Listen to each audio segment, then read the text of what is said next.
Bismillahirrahmanirrahim. Assalamualaikum warahmatullahi wabarakatuh. Alhamdulillah, syukrillah, ma'iyyahdillah falamudhillalah, wa mayyudlil falahadiyalah.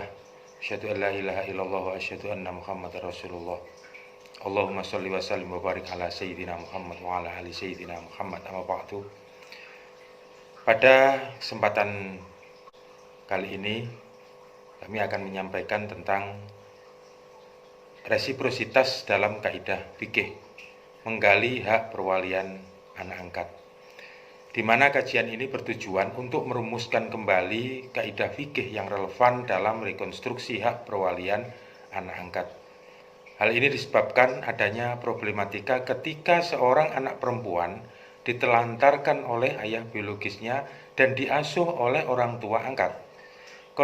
Kondisi ini tentu menjadi permasalahan ketika ayah biologis yang selama ini tidak memenuhi kebutuhannya kemudian datang untuk menuntut kewajibannya sebagai wali nikah bagi anak perempuannya.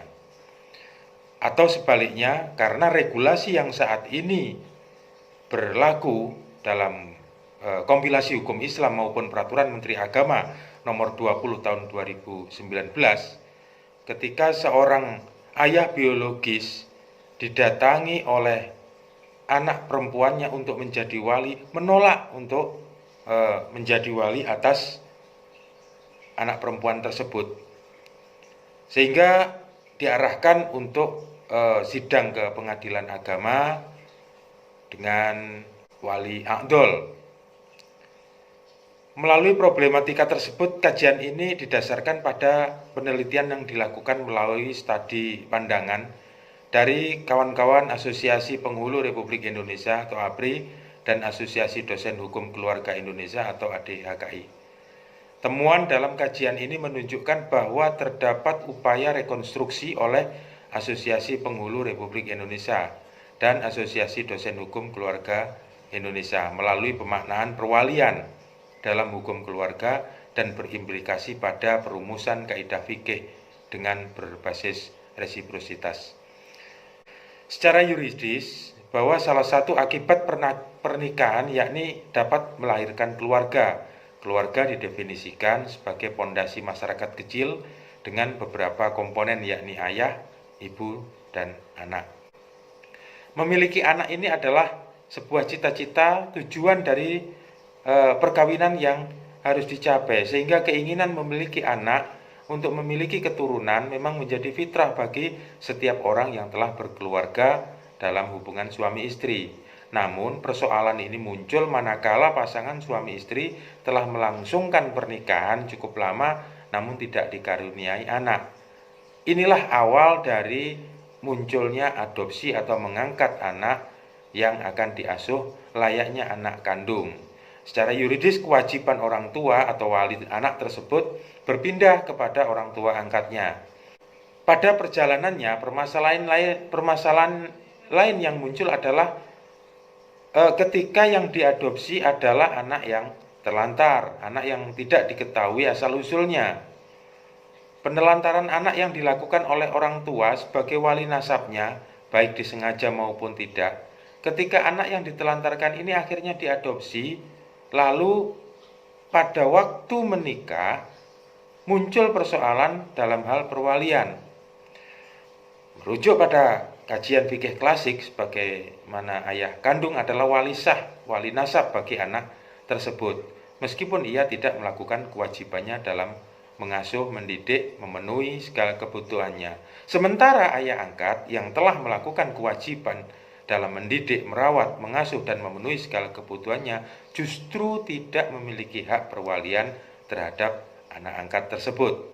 Sementara itu dalam kasus penelantaran anak, sebagian orang telah meyakini bahwa anak angkat sama halnya dengan anak kandung. Nah, ini tidak jarang banyak ditemui anak angkat yang dinikahkan oleh orang tua angkatnya dengan wali nikah ayah angkatnya.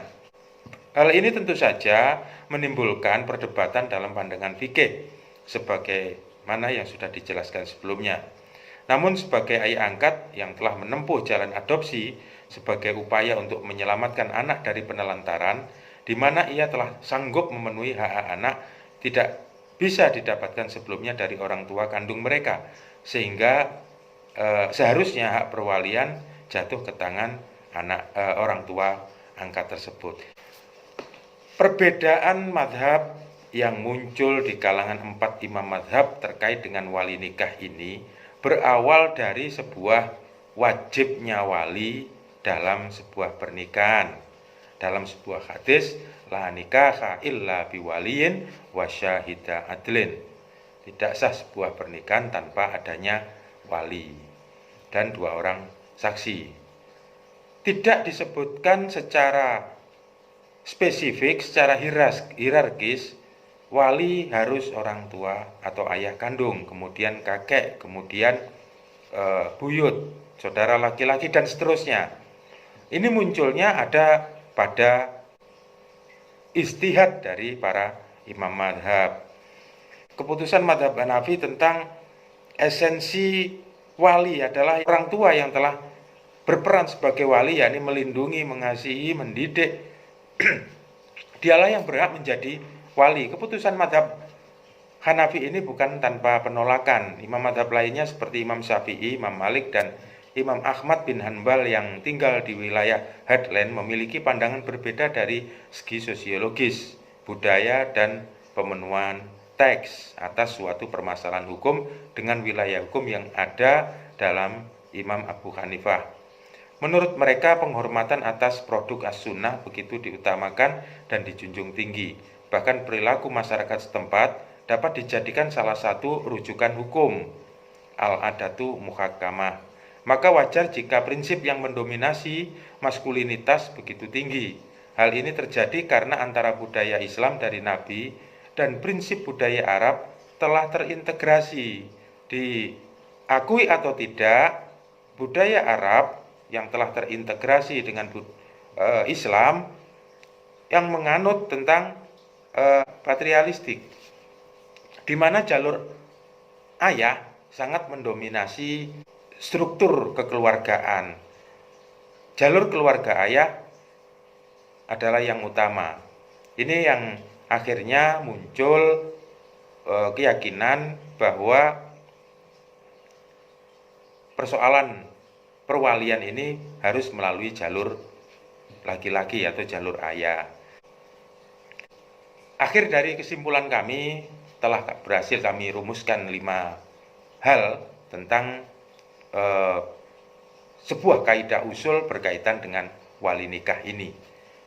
Yang pertama, wa fil alaqati bainal walidaini wal auladi hunaka hukukun wajibatun musyarakatun. Dalam relasi orang tua dan anak ada hak dan kewajiban yang memiliki kesalingan. Minal amril asasi al-wafa'u bil wajibati qoblal mutalabati bil hukuk. Pada prinsipnya wajib memperhatikan atas pemenuhan sebuah kewajiban sebelum menuntut pada sebuah hak. Yang ketiga, innal ghardul asasi minal wilayati tahqiqul masolihi fi hayatil auladi. Esensi dari sebuah perwalian adalah mewujudkan kemaslahatan dalam kehidupan anak. Innalladzina yuwaffawna biwajibatihim falahum hukukun. Mereka yang menunaikan sebuah kewajiban maka baginya sebuah hak. Yang kelima, inna tahqiqul masolihi wajibun fil alaqati bainal walidainil wal auladi. Mewujudkan kemaslahatan pada relasi orang tua dan anak adalah sebuah keharusan.